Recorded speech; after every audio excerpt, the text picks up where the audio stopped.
नमस्कार, मैं हरिशंकर व्यास। भारत का भविष्य क्या है? जवाब इस बात पर निर्भर है कि हम 140 करोड़ लोग कब जुगाड़, नकल, पूंजी व कोचिंग या कि शॉर्टकट से बनी अल्प बुद्धि से मुक्त होंगे। मतलब कब भारत में लोगों का दिमाग वैसा ही बनेगा जैसा विकसित बुद्धिमान देशों में है। मतलब हम भारतीयों का दिमाग चिंतन, मनन, सोचने, विचारने में मौलिक और सत्य का आग्रही पहले बने। लेकिन उल्टे नया खतरा अब सामने है। हम भारतीयों का दिमाग सोशल मीडिया के बाद बहुत जल्द मशीनी दिमाग पर चलता हो सकता है। इसलिए अपन तो कहेंगे कि इस एपिसोड का शीर्षक है भारत में दौड़ेगी कृत्रिम बुद्धि। मसला वैश्विक और पूरे मानव समाज का है, मगर भारत के लिए इसलिए अधिक गंभीर है क्योंकि एक, वह सर्वाधिक आबादी वाला देश है। दो, लोग पहले से ही जुगाड़ में जीते हुए हैं। तीन, जनता की आम बुद्धि नकल, कुंजियों और रट्टा मार कृत्रिमताओं से बनी हुई है। चार, लोग पहले से ही व्हाट्सएप, फेसबुक या कि सोशल मीडिया पर सर्वाधिक आश्रित है। पाँच, भारतीयों के दिमाग में बुद्धिगत सृजनात्मकता, क्रिएटिविटी, मौलिकता और सत्य खोज का न आग्रह है और न स्वभाव है। जाहिर है दिल दिमाग की प्रकृति या बुनावट सुनी सुनाई बातों, इल्हाम, झूठ का आर्टिफिशियल अंधविश्वासी ताना बना लिए हुए हैं।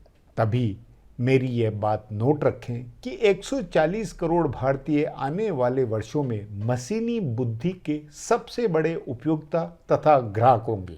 आर्टिफिशियल इंटेलिजेंस मतलब कृत्रिम नकली बुद्धि, मशीनी बुद्धि उर्फ एआई की चैट जीपीटी का जो शुरुआती अनुभव है तो वह इस नाते कमाल का है कि मशीनी दिमाग भारत की सभी प्रमुख भाषाओं में बुद्धि देते हुए है।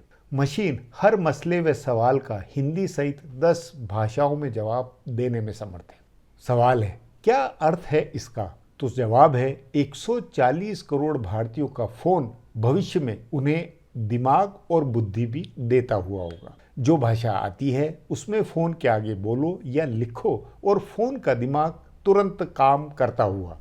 वह जो कहेगा और बताएगा तो उससे जानकारी, खबर, निबंध, परीक्षा के जवाब, पढ़ाई की कुंजियां, ईमेल व पत्र व्यवहार सब अपने आप होते हुए लोगों के दिमाग की जगह तब फोन काम करेगा। फोन कुंजी होगी, किताब होगी, अध्यापक होगा और निबंध लेखक भी, तो कथावाचक आदि सभी तरह के रोल वह निभाने में समर्थ होगी। सोचिए तब भारत के 140 करोड़ लोगों की जिंदगी कितनी आसान हो जाएगी।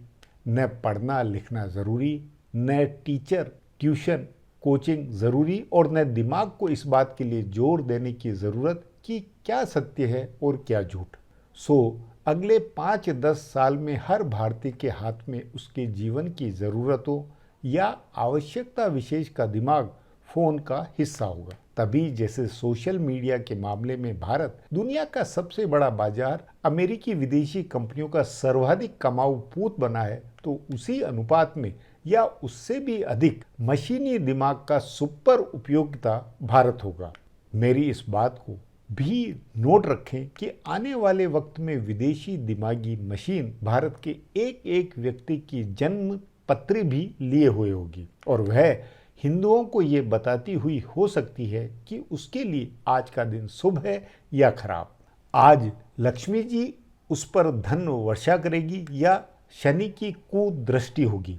यह कैसे होगा?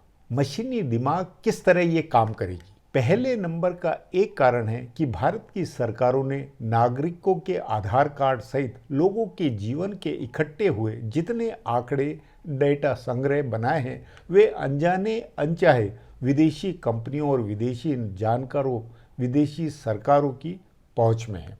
मतलब किस दिन जन्म हुआ, परिवार में कौन है, कौन कौन दोस्त है, क्या पढ़ाई और कैसी आर्थिक स्थिति, गरीब, बीपीएल या मध्य वर्ग, कौन सी डिग्री, करियर कैसा, सोशल मीडिया सर्कल में क्या, पोस्ट किस तरह की लिखते हैं, राजनीतिक रुझान में क्या कुछ है, वैसी हर जानकारी, एक एक जानकारी Google, Facebook, WhatsApp Twitter, Telegram, Instagram आदि से दुनिया के डेटा संग्रह में संग्रहित है तो हर रोज होती हुई लगातार रहेगी। तभी मेरा मानना है कि चीन, पाकिस्तान हो या अमेरिका, रूस और यूरोप, सबके आगे हम 140 करोड़ भारतीयों की निजता नंगी है। भारत के कानूनों ने, सरकारों ने, क्योंकि भारतीय नागरिकों की प्राइवेसी, उनकी निजता की सुरक्षा नहीं बनाई है, तो स्वाभाविक है जो दुनिया की कंपनियां आगे ज्योतिष ज्ञान का कृत्रिम दिमाग बनाकर डेटा बैंकों से हिंदुओं की जनपत्री पढ़े और वह लोगों को ऐसी जानकारी दे जिससे असली दिमाग मतलब असली ज्योतिषी भी यह सोचकर हैरान होगा कि इस दिमागी मशीन को कैसे मालूम है कि मेरे परिवार में कौन कौन है और मैं किस भगवान को मानता हूँ, और यदि कृत्रिम दिमाग मुझे बागेश्वर धाम जाकर दर्शन के लिए कह रहा है तो वहाँ मुझे ज़रूर जाना चाहिए, या मशीन के कहे के अनुसार फला फला व्रत या फला फला टोटका मुझे करना चाहिए।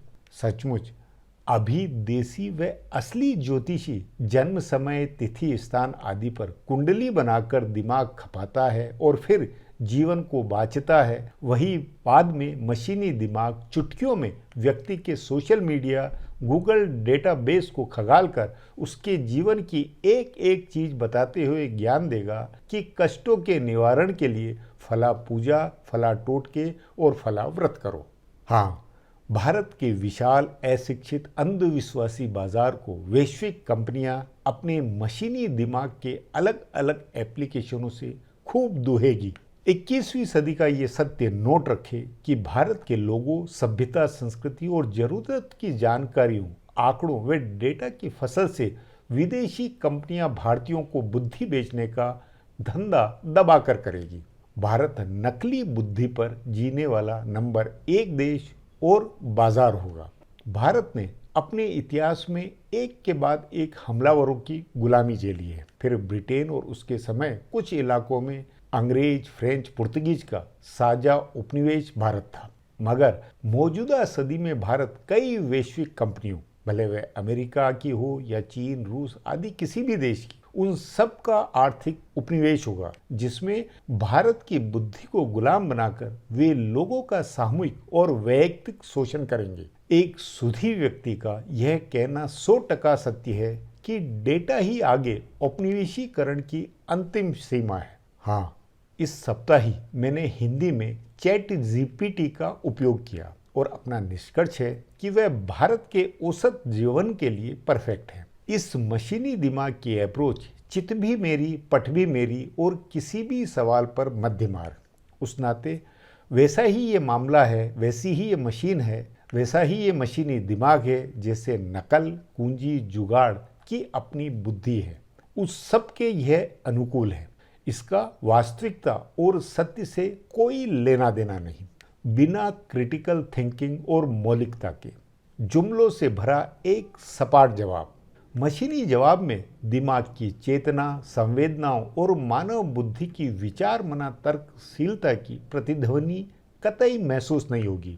तभी मेरा मानना है कि भारत और खासकर हम हिंदुओं की सामूहिक सोच को नए सिरे से कुएं में बांधने वाला ये मशीनी दिमाग है। इसी से फिर स्कूल, कॉलेज, विश्वविद्यालयों की पढ़ाई, दुनिया में बाकी जगह ये मददगार टूल होगा, वहीं भारत में शिक्षा का मानो अध्यापक, कुंजी और नोट्स। भारतीय उपयोक्ताओं का जैविक दिमाग यह फर्क नहीं बूझ पाएगा कि मशीनी दिमाग सिर्फ कुएं की जानकारी है और उससे अपने को शिक्षित, ज्ञानवान, बुद्धिमान समझना मूर्खता है। जाहिर है ये सत्य पूरी दुनिया पर भी लागू है। मगर भारत का मामला इसलिए अलग और विकट है क्योंकि आज़ादी के 75 साल बाद भी जब देश का सामूहिक और वैयक्तिक दिमाग नकल, जुगाड़, जुमलों, झूठ और सतही शिक्षा में बंधा व गुथा है, तो 140 करोड़ लोग स्वाभाविक तौर पर मशीनी दिमाग को अपने कथित ज्ञान में सोने का सुहागा मानेंगे। जब देश की शिक्षा, लोगों की चेतना, देश का मीडिया तथा ज्ञान बिना मौलिक शिक्षा, किताबों, पत्र पत्रिकाओं, अध्ययन, अध्यापन, रिसर्च, खोजबीन व बिना जांच पड़ताल के है, तो इंटरनेट, गूगल, सोशल मीडिया की आदत के बाद अपने आप आगे कृत्रिम बुद्धि ही भारतीय दिमाग की फर्जी गंगोत्री होगी। आर्टिफिशियल, भावना रहित, अमानवीय और सत्य व झूठ निरपेक्ष मशीनी दिमाग भारत के लोगों का जीवन चलाती हुई होगी, उसे गाइड करते हुए होगी। ध्यान रहे, मशीन सोचती नहीं है, वह वही करेगी, वही बताएगी जिसे मशीन के न्यूरल या कि प्रोग्रामिंग से बनी तंत्रिकाएं कंप्यूटर के प्रोसेसिंग बल से ढूंढकर बाहर निकालेगी। इंसान का जैविक दिमाग चिंतन मनन, सोचने, विचारने, बूझने की नेचुरल क्षमताओं से सत्य बूझता है। मनुष्य दिमाग ध्यान, तपस्या और साधना से बुद्धि को परिष्कृत, सत्य खोजी बनाकर मौलिक आविष्कारों, विचारों से उत्तरोत्तर प्रगति को संभव बनाता है। और ऐसा उन तमाम विकसित देशों में है जहाँ ज्ञान विज्ञान का मौलिक शोध होता है, किताबें पढ़ी जाती है, विचार बहस शास्त्रार्थ होता है, मत भिन्नता के 100 फूल खिलते हैं, दिमाग आज़ाद और उड़ता हुआ होता है, इतना उड़ता हुआ कि वह कृत्रिम बुद्धि बनाकर दुनिया की गंवार आबादी को गुलाम बनाने और खरबों डॉलर के बिजनेस तक की सोच लेता है। सो कह सकते हैं कि 21वीं सदी में जैविक बुद्धि के ज्ञानवान ही पृथ्वी की आबादी के नियंता तथा मालिक होंगे। 20-30 सालों में भारत सहित दुनिया की सारी भीड़ मशीनी दिमाग के कहे से संचालित होगी। उन पर ज्ञान विज्ञान की वैश्विक कंपनियां राज करेगी। हालांकि जो विकसित ज्ञानवान देश है वे निश्चित ही वैश्विक कंपनियों के पर कतरने, उनका एकाधिकार नहीं होने देने के उपाय सोचते हुए। बावजूद इसके किसी के बूते में यह संभव नहीं है जो मशीनी दिमाग का विकास रोक दिया जाए या इंसानों को इतना समझदार बना दिया जाए कि वे जैविक बनाम मशीनी दिमाग का फर्क बूझने का अपना स्वभाव विकसित करें।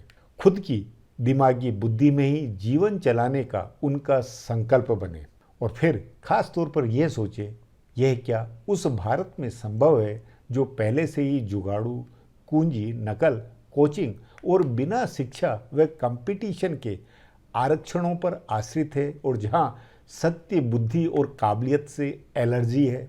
विचार करें कि भविष्य में इसी सब के चलते भारत की क्या तस्वीर बनेगी।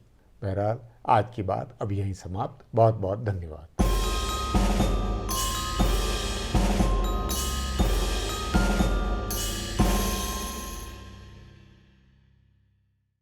Do not forget to subscribe to our channel for all the latest gossip on politics and my take on world affairs.